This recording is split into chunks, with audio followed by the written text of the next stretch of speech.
महाराष्ट्र हुकूमत शराब की नई दुकानों के लाइसेंस देने पर लगभग 5 दहाइयों पुरानी पाबंदी को ख़त्म करने वाली है।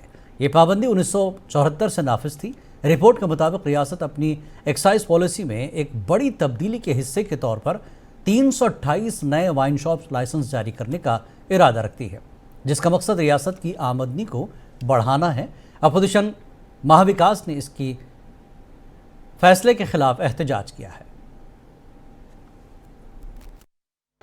आज महाविकास आघाडीच्या वतीनं पायऱ्यावर येणाऱ्या काळामध्ये राज्य सरकारकडून महसूल वाढीच्या नावाखाली 328 दारूचे दुकानाचे परवाने देण्याचं निश्चित होतंय।